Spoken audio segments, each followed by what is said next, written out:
In the modern world, language is not just a tool for communication. It is a powerful instrument that shapes how we understand reality.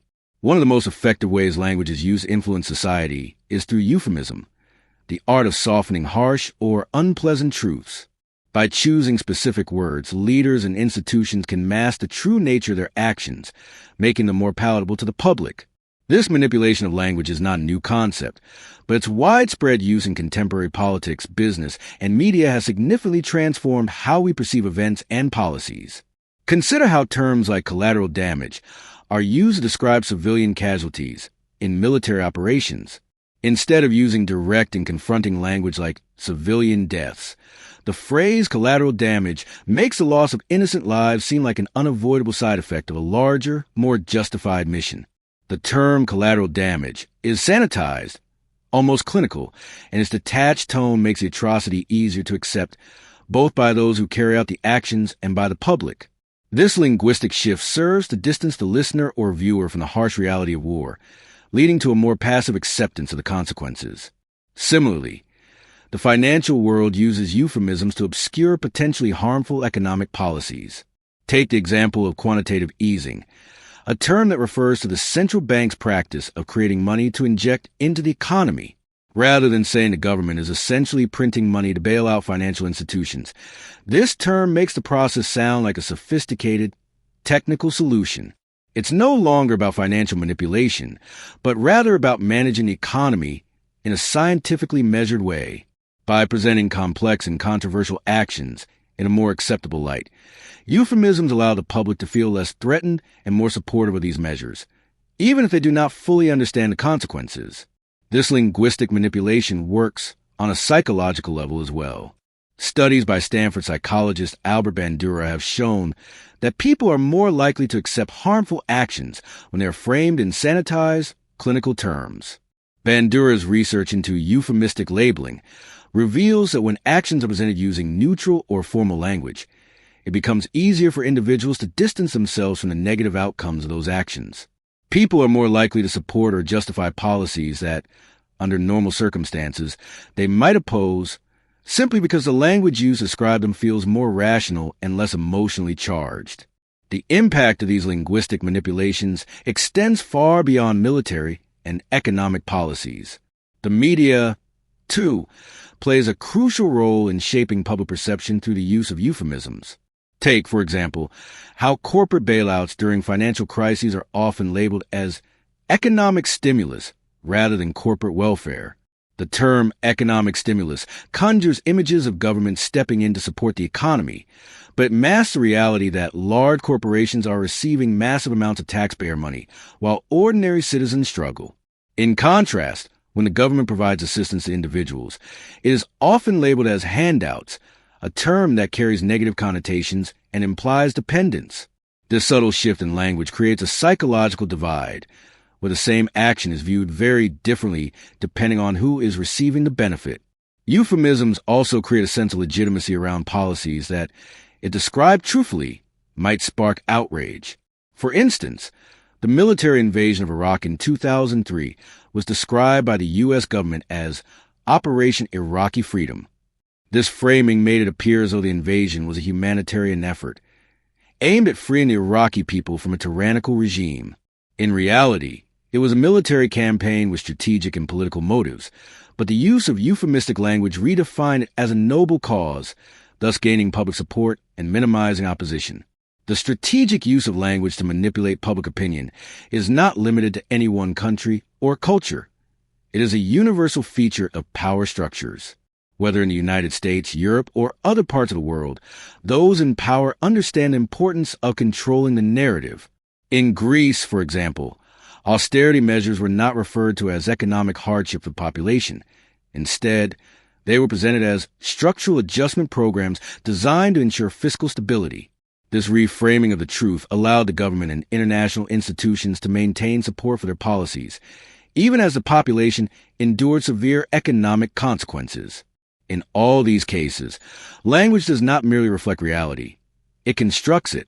The words used to describe an event or policy influence how we perceive it, how we react to it, and ultimately, how we accept or reject it. Euphemisms are a form of psychological camouflage that allow those in power to hide the truth in plain sight, obscuring the true nature of their actions while maintaining a facade of legitimacy and progress. In this chapter, we delve deeper into the psychological mechanisms that underpin the use of euphemistic language.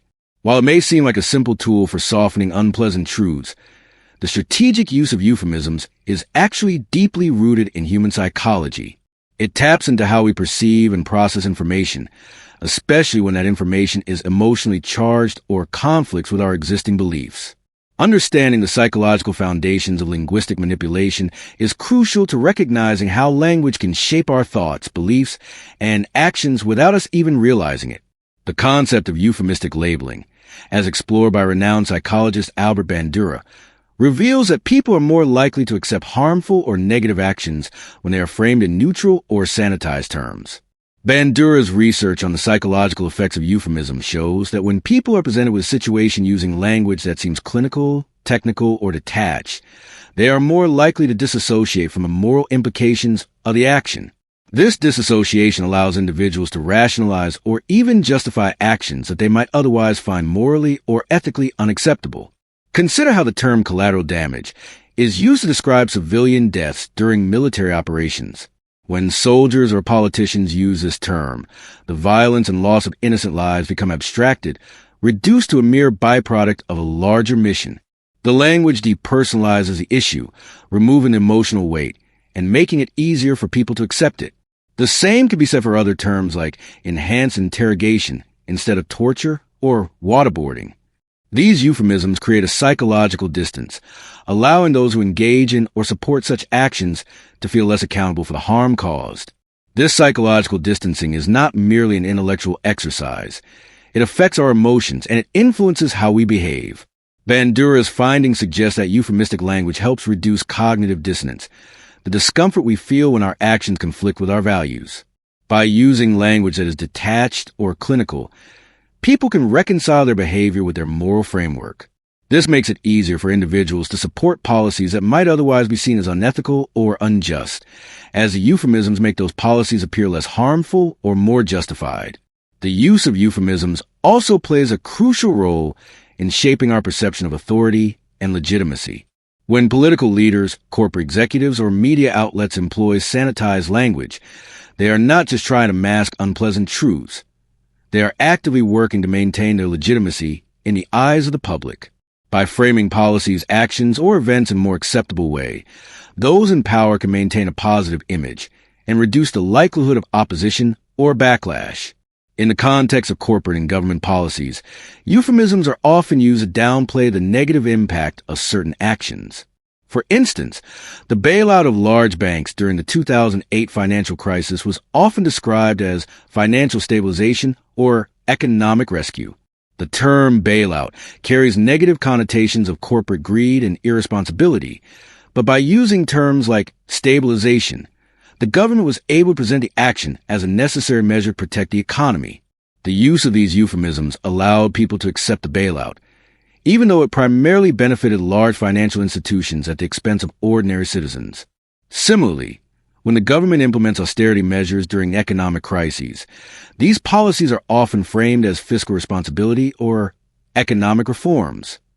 The reality, however, is that austerity measures usually involve cutting social services, reducing public sector wages, and imposing higher taxes, all of which disproportionately affect the working class and the poor. By rebranding these harmful policies with neutral or positive language, the government can maintain public support, even when the real-world consequences are devastating for large segments of the population. This process of psychological manipulation is not limited to political or economic realm. In the media, euphemisms are also used to shape public opinion and influence perceptions of events. For example, the term fake news has been used to describe information that contradicts the official narrative or challenges the authority of those in power. This term not only dismisses the validity of alternative viewpoints, but also shifts the burden of proof onto those who question the status quo, making it more difficult for them to present their arguments without facing ridicule or dismissal. The power of euphemisms lies in their ability to influence how we interpret the world around us. By changing the language we use to describe events, policies, or behaviors, we can change how we feel about them and how we respond to them. This is why euphemisms are such a powerful tool for those in positions of power.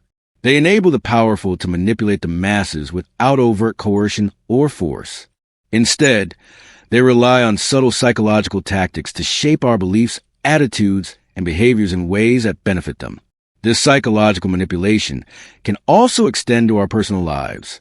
In everyday interactions, people often use euphemisms to avoid uncomfortable truths or protect their own emotional well-being. For instance, instead of saying someone is fired, an employer might say that the person was let go or downsized.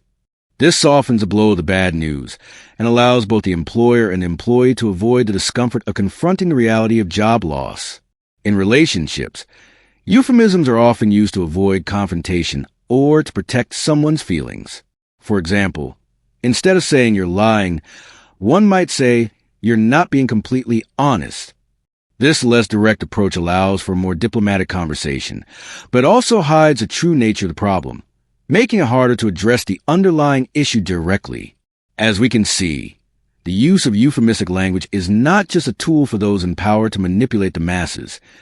It is also a fundamental part of human communication. It allows us to navigate difficult conversations and uncomfortable situations without directly confronting the harsh truths. However, when used inappropriately or excessively, euphemisms can obscure reality, prevent accountability, and hinder meaningful change. Understanding the psychology behind euphemistic language is essential for recognizing how language can influence our perceptions and behavior. By becoming more aware of the psychological effects of euphemisms, we can develop a more critical and discerning approach to the language used by those in power and the media. This awareness is a first step in resisting manipulation and reclaiming control over how we interpret and respond to the world around us.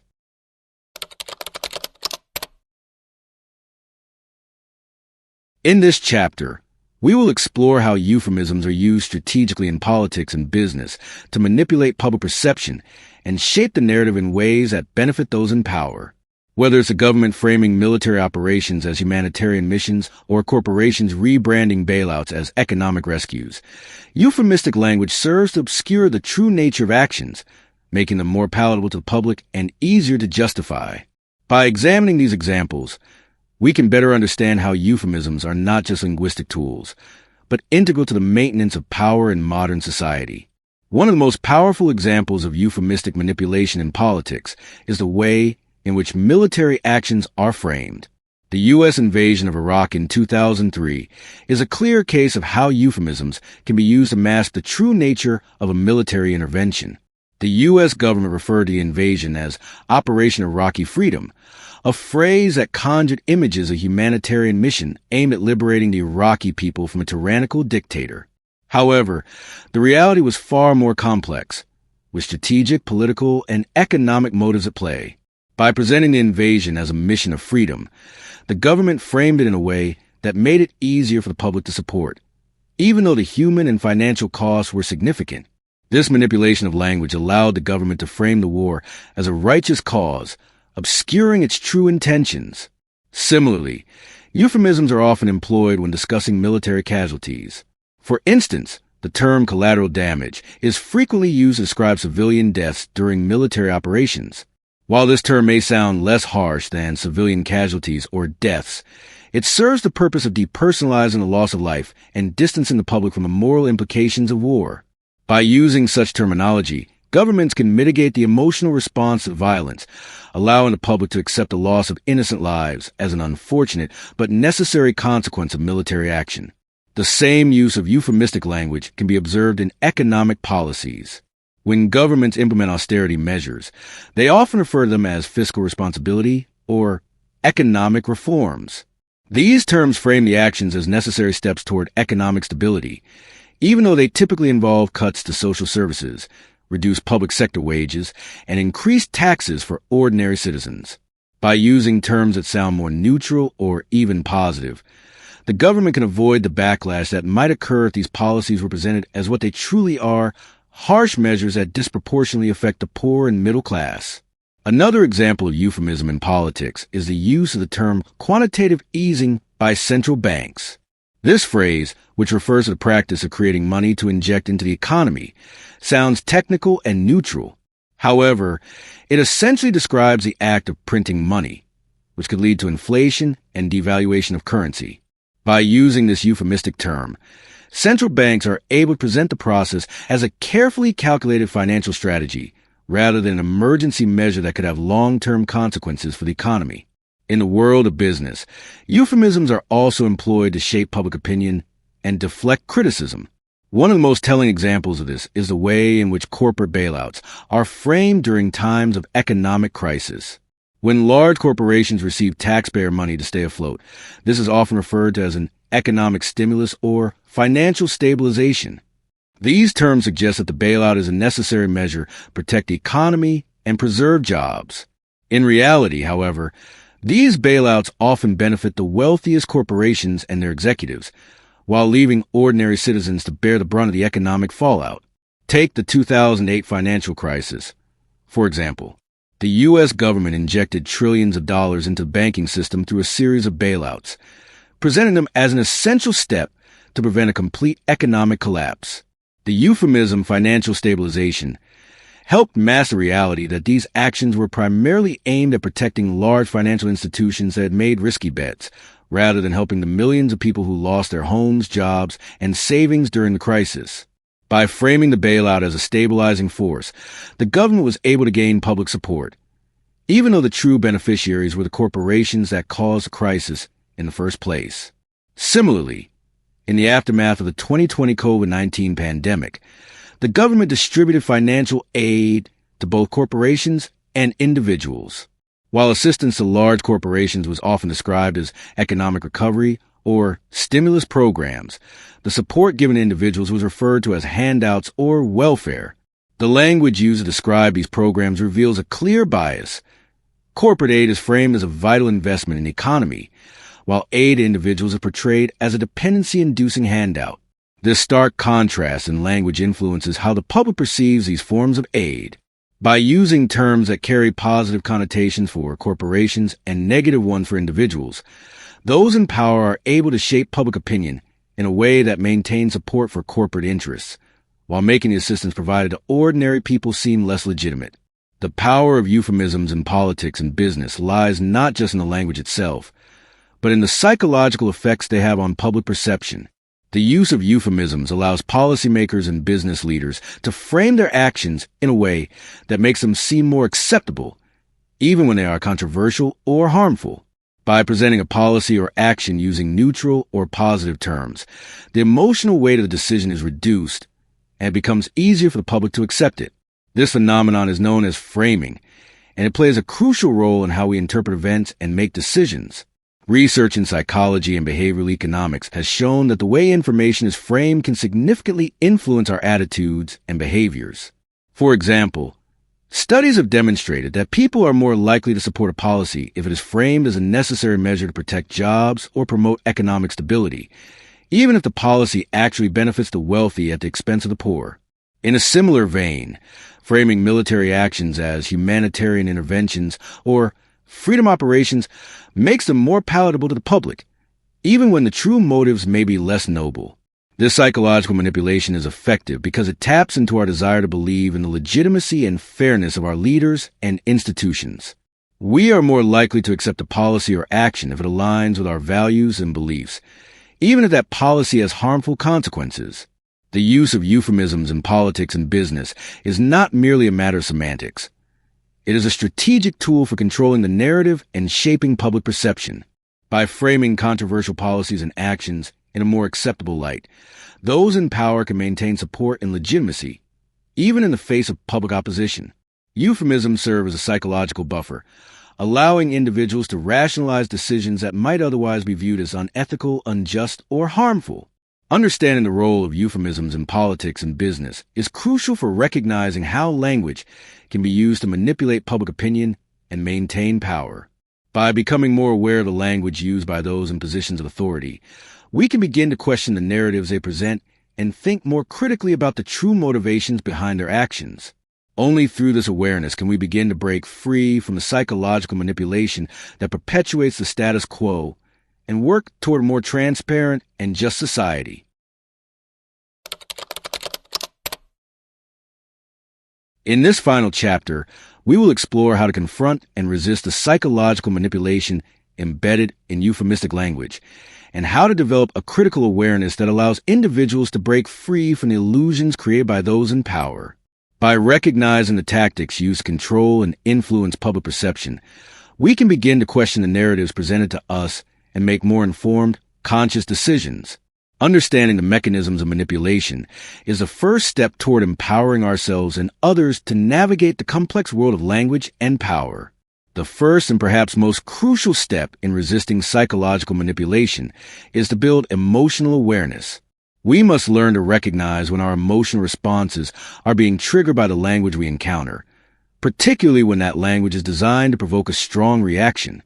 Euphemisms and manipulative language often evoke emotions such as fear, anger, or hope, emotions that can cloud our judgment and prevent us from thinking critically about the information presented. When we encounter a statement or policy that evokes a strong emotional reaction, whether positive or negative, it is essential to pause and reflect. Instead of immediately accepting or rejecting the information based on our emotional response, we should ask ourselves, why am I feeling this way? What is the purpose of the language used here? What is being hidden behind emotional appeal? By doing so, we can distance ourselves from the manipulative intent and approach the information with a clearer, more rational perspective. This kind of emotional awareness requires practice and self-reflection. It is not enough to simply recognize that language can manipulate. We must actively engage with our emotions and understand why certain words or phrases make us feel the way they do. Once we develop this emotional awareness, we become better equipped to identify and resist manipulation when it occurs. The next step in developing a critical awareness is to question the underlying assumptions behind the language used. Euphemisms are powerful because they often conceal the true nature of policy, action, or event. They mask the assumptions that drive those decisions and obscure the broader context in which they take place. To confront these manipulations, we must look beyond the surface level of the language and ask ourselves what is being assumed or implied. For example, when a government refers to military intervention as peacekeeping, we must ask ourselves, who defines peace? Who benefits from this peace? And at what cost? What are the unintended consequences of this intervention? And who is being harmed in the process? By questioning the assumptions behind the language, we can uncover the hidden truths and begin to challenge the narrative being presented. Similarly, when we hear terms like austerity measures or fiscal responsibility, we must ask ourselves, what are the real impact of these policies? Who stands to gain and who will be left behind? Often, the language used to describe economic policies hides the fact that they disproportionately affect the poor and middle class, while benefiting the wealthy. By critically examining the assumptions behind these terms, we can begin to see the underlying power dynamics and make more informed decisions about the policies that shape our lives. One of the most effective ways to develop critical awareness is to ask the right questions. Instead of accepting information at face value, we must cultivate a habit of inquiry. We should ask questions that challenge the status quo, that question the legitimacy of the language being used, and that uncover motivations behind the policies or actions being discussed. Questions such as, why is this policy being framed in such a way? What are the potential consequences of this action? Who benefits from this language and who is left out? Can help us uncover the true nature of the situation. These questions help us move beyond the surface-level manipulation and into a deeper understanding of the forces at play. Moreover, asking the right questions helps us develop a more nuanced perspective. We begin to see that policies, actions, and events are rarely as simple as they are presented.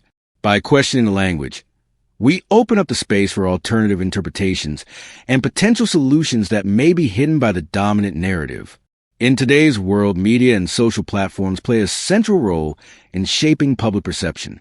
The language used in the media, whether in news reports, advertisements, or social media posts, is often carefully constructed to provoke specific emotional responses and influence our opinions. Recognizing the role of media in this process is crucial for developing a critical awareness of the messages we consume.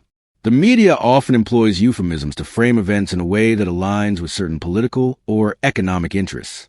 For instance, corporate-controlled media outlets may describe mass layoffs as streamlining or restructuring, while simultaneously presenting corporate profits as evidence of economic success.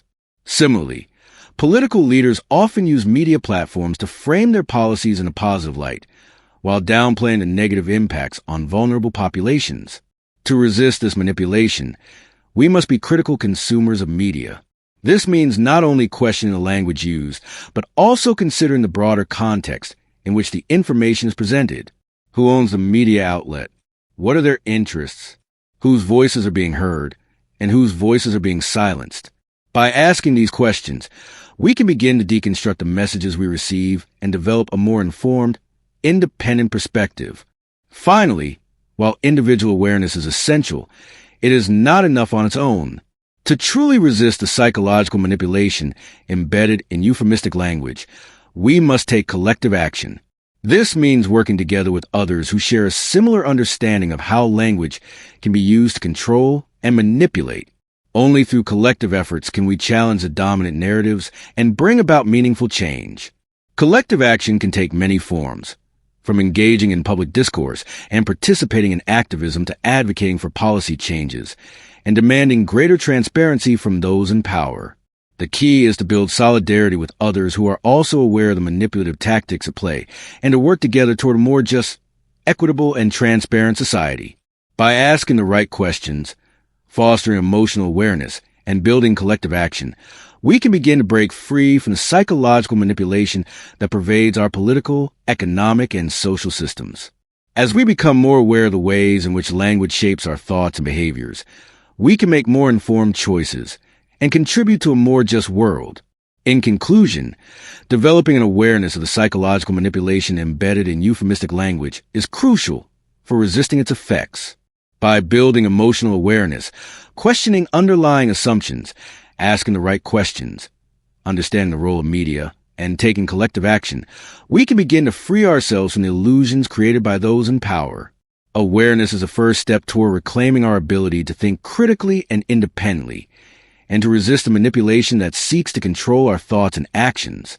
The path to empowerment begins with recognizing the ways in which language can be used as a tool of manipulation. As we develop our awareness and challenge the narratives presented to us, we can begin to break down the walls of psychological manipulation and work toward a more just and transparent society.